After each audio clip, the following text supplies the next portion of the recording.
Okay, so I have the filler neck hoses most of the way off, and that took a lot longer than you might think it should have.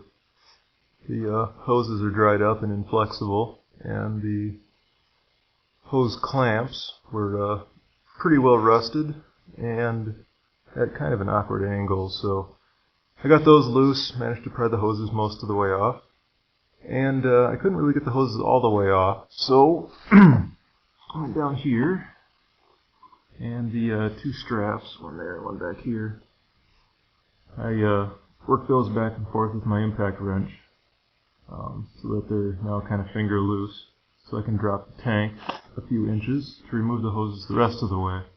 I have my floor jack here underneath the fuel tank. That'll keep it from dropping down all the way, and hopefully then I can get these hoses off. You might wonder about the fuel that's in the tank. I tried to drive the vehicle until it was pretty much all gone. It was practically stalling going around corners by the time I was done. But there's probably still a gallon or so in there. I'm not sure if I'll have to siphon that out or just plug these with a shopping bag and rubber band or something to keep the gas from spilling. I'm not sure yet. We'll see how that goes. But I'll give this a try. I also want to note that these fuel tank straps were very rusty, and like I said, I walked it back and forth to get these out so that I could reuse them. I could have just set my impact wrench for kill and twisted them off, but then I would have had more problems. So I got the filler neck hoses off, covered those with plastic bags. Hopefully don't have to do anything more with draining the tank. And I have these tank straps here, loose. The tank's supported by a jack, but there's this exhaust shield right here that I need to loosen in order to get this tank out of here. I already took some of the bolts loose. These really aren't too bad in terms of rust. They come right out. So take these loose, and hopefully the shield can get out of the way.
Alright, and you can see that now.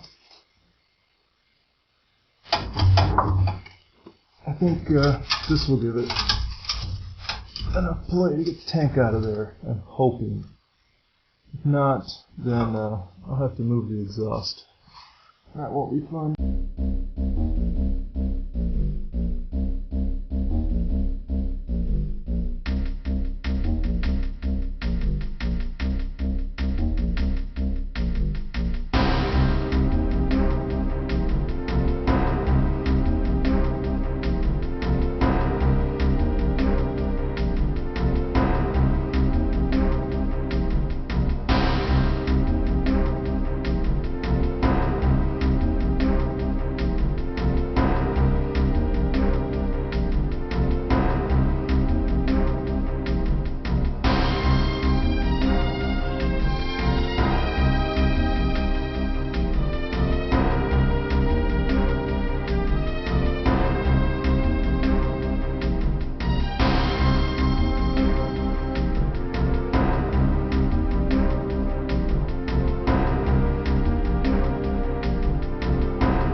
Well, here is the removed fuel tank. Completely out of the car now. I have these shopping bags over the holes just to keep some of the fumes out. There wasn't much gasoline left in the tank, fortunately, so I didn't have to worry about that. Here's the fuel sending unit, electrical connector that we disconnected, and it's no wonder that these things rusted out. Look at all that gravel and gunk on top of this fuel tank. Here you can see where the gas was leaking a little bit. Discolored the crud, turned it darker. And these fuel lines are obviously in pretty poor condition.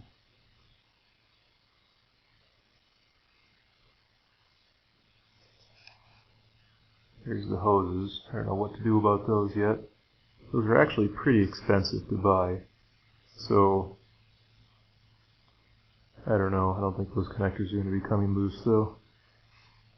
This is all junk, but everything from here on up is still in pretty good shape, really. Just a little bit of surface rust. So I may splice into these and run new lines the rest of the way. I'm not sure yet. Instead of buying a whole new sending unit, having to remove the fuel pump, etc.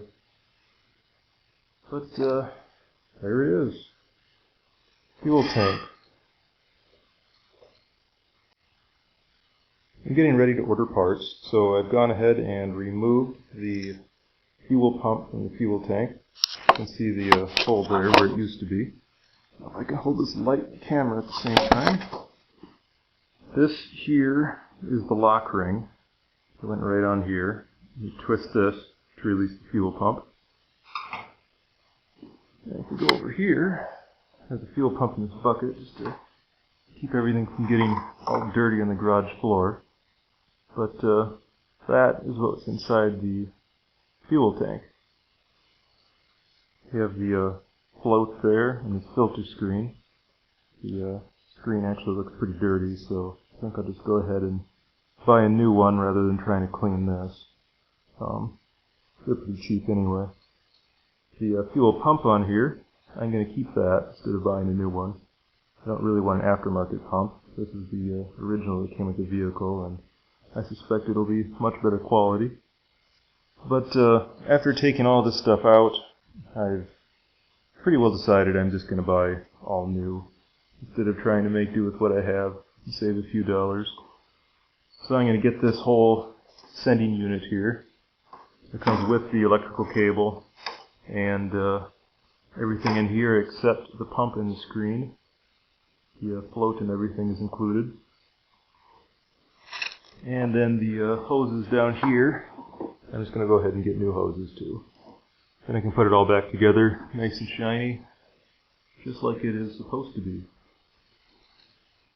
This retaining ring is, I don't know, perfectly functional, but it just makes me feel better to put parts back in that are shiny instead of rusted. So I might just go ahead and get another one of those too. In any case, I won't be working on this for a few days. I have to mail order the parts. This particular fuel system is only in use for 3 or 4 years on these vehicles, so they're not very common parts.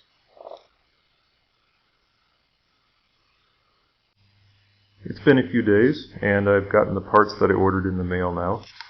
I have the fuel sending unit here, which came with everything that was advertised. It has the float and the electrical connections and everything on it. The fuel pickup screen here, which was actually a little bit harder to find than I expected. I must have an unusual fuel pump or something. And then the two fuel hoses, return, and then the supplies over there. Everything seems to match the old parts, so I think I'm good to go there. But what I'm missing, of course, is the fuel pump, which is still over here on the old fuel sending unit. So I need to remove that and transfer it over to all of the new parts. That should be pretty easy, so let's get started.